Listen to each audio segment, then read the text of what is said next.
Hey everyone, good morning. It's day 11 of my self isolation period, and I'm almost coming to the end of it. But unfortunately, even if after my self isolation period is over, I think nothing much is going to be changed because it's likely that we are going into a total lockdown. I think the announcement is going to be made soon. It has come to a point where shops with only essential items are open. So at the moment, what's happening in Sydney is that it's a partial lockdown, and only shops that provide essential services are open. But I think it's going to be a more strict lockdown in the coming days. So not surprised that's going to happen pretty soon because the number of cases are not going down. It's just rising. While things are not looking good outside, and it is what it is, you can't change it, you can't control it. But I think during this self-isolation period, I've learned that your thoughts really do matter, and you can control. There are some things you can control, and it starts from your thoughts. So here in this vlog, I'd like to talk about the 10 things I've learned during this self-isolation period. So let's get started.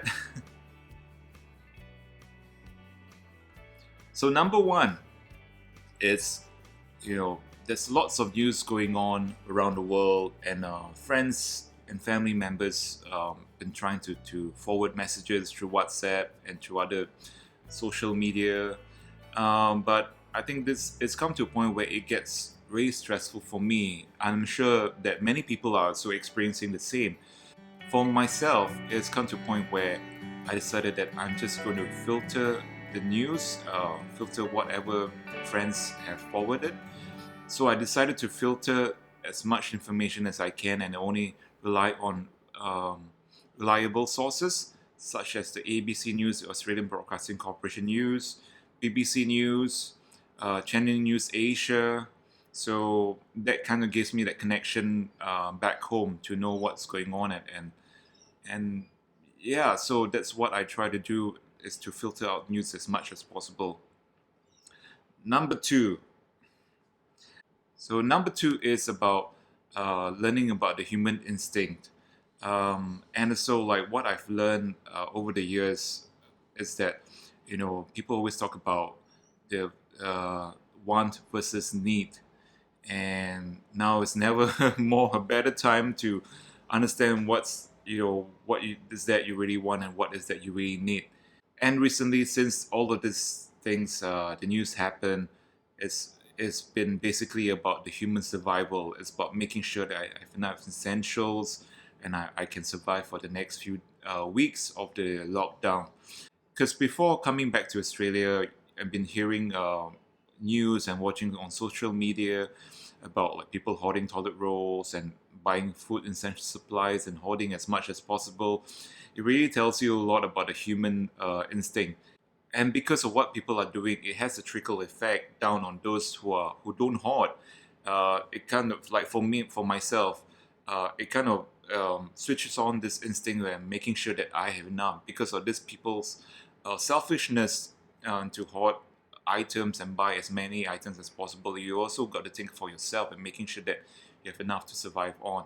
So yes, so I've been buying a few toilet rolls, just enough toilet rolls, not hoarding, a few food essential supplies, and so like think about changing my ways into rather than buying fresh foods. I also try to buy frozen foods, dried foods, food that can last a bit longer. So yeah, the human instinct can really do wonders, and when you're on survival mode, it changes your whole perspective. Number three. So I've learned to build a relationship with my food, and it has changed somewhat.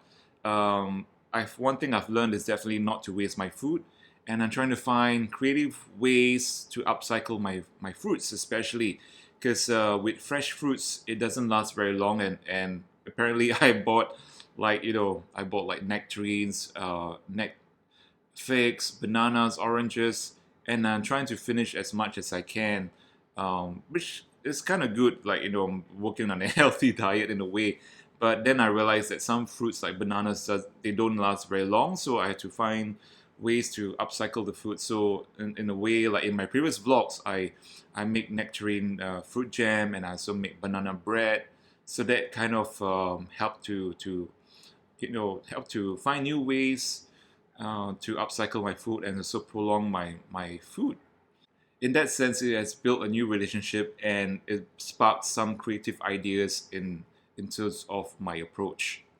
Number four, like I said, my relationship with food has changed, and I try not to waste as much as I can, and try to use as much food as possible. And I think it's come to a point where I got a lot of food. I think probably a bit too much food, but I try to not waste them anymore and try to use them as much as possible. Number five, now, of course, I am being socially responsible by staying at home during this self isolation period.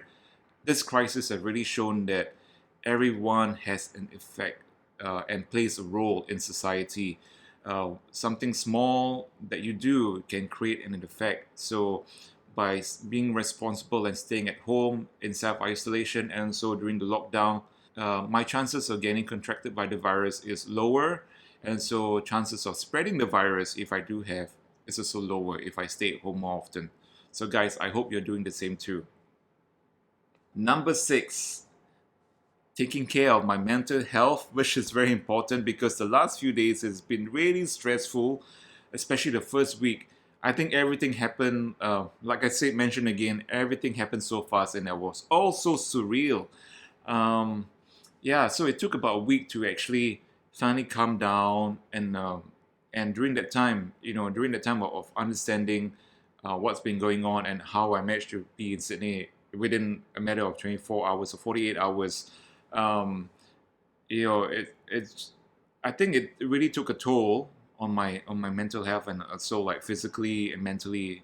And also is that I think the stress adds up when you see on the news about how people's lives have changed, how people have a lot of people have lost their job, and they are standing outside Centrelink, and trying to get the benefits because they lost their job and they couldn't pay the rent or the mortgage. Or and while you feel for them and feel sorry for what's going on, you also got to think about yourself and think about your mental health and trying to stay as positive as possible.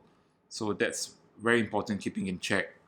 Number seven is staying connected with your friends and family members. That's very important. One of the things I learned is that these connections play a vital role for your mental health. Even though I'm not able to meet people, I'm alone at home, but I've been so busy texting people, making calls with people, making calls with family members, with my mom and dad, making sure everyone is all right, and try to, well, it gives me that sense of, security that people are there, and it makes a difference in terms of my mental health. But also, I do my part by giving them words of encouragement, try to help them to be positive as possible, and try not to instill too much fear in their heads with what's going on. I think people will know through the news, but you as a friend, as a family member, as a son, I try to do my best to stay positive and keep things positive as much as possible, and assure everyone that I'm okay. Number eight.